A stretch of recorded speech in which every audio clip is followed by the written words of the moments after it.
నమస్కారం అండి. ఎలా ఉన్నారు? బాగున్నారా? నేను ఈరోజు చాలా ఈజీగా గుమగుమలాడుతూ చాలా టేస్టీగా వండుకునే కర్రీ అండి మామిడికాయ పప్పు చూపిస్తున్నాను. పప్పులోకి జతగా ఏదేసినా చాలా టేస్టీగా ఉంటుందండి. పప్పులో అన్నిటికంటే మామిడికాయ వేస్తే ఇంకా రుచిగా ఉంటుంది. పిల్లలైనా పెద్దవాళ్ళైనా ఎక్కువగా పప్పే తింటారు కదండి. వాళ్ళకి నోటికి చాలా రుచిగా ఉంటుంది. నేను 200 గ్రాముల కందిపప్పు తీసుకున్నాను. దానిలోకి ఈ పునాసకాయ ఒకటి తీసుకున్నాను. ఇది పుల్లదనంతో పాటు రుచి కూడా చాలా బాగుంటుంది. నేను 200 గ్రాముల కందిపప్పు తీసుకున్నానండి. పక్కన ఏ కూరగాయలు ఉన్నా కానీ ఎన్ని కర్రీలు ఉన్నా కానీ పప్పుతోట ఎక్కువ తినేస్తారు. దీనిలో కొంచెం నెయ్యి వేసుకుని కొద్దిగా మాడుపుకారం వేసుకుని తింటే ఉంటుంది, చాలా బాగుంటుంది. అయితే ఎలా చేసుకోవాలో చూసేద్దాం.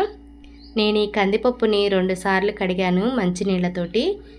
నేను ముందు చూపించిన మామిడికాయ కూడా చిన్న చిన్న ముక్కలుగా కట్ చేసి కొంచెం సేపు ఆ కందిపప్పు నానబెట్టి దానిలో ఈ ముక్కలు వేస్తున్నాను.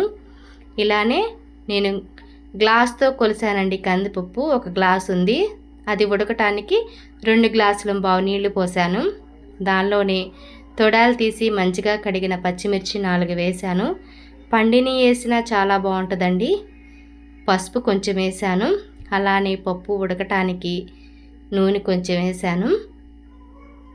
దీనిలోకి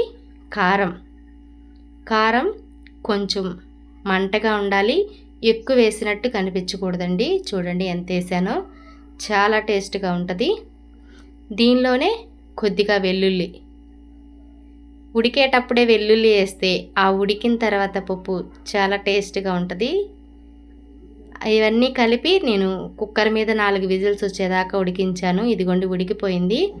దీనిలో ఇప్పుడు ఉప్పేసి కొంచెం పప్పు గుత్తుతో కలిగి తిప్పుతున్నాను. ఇలా ఊరికే ఉడికిపోయిద్దండి కుక్కర్లో కదా. ఇదిగోండి ఇలా అయింది. దీన్ని ఇప్పుడు నేను పోపు వేస్తున్నాను. స్టవ్ వెలిగించి కళాయి పెట్టి నేను 2 టేబుల్ స్పూన్ల ఆయిల్ వేశాను. 2 ఎండుమిర్చి సగానికి విరిసి వేసాను. 1 టేబుల్ స్పూను పోపు దినుసులు వేశాను. ఇవి ఇలా ఫ్రై అవుతుండగా 1 ఉల్లిగడ్డ సన్నగా తరిగి వేశాను. ఇదిగోండి ఇలా ఫ్రై చేస్తున్నాను. ఇవి బాగా గోల్డ్ కలర్లోకి రావాలి.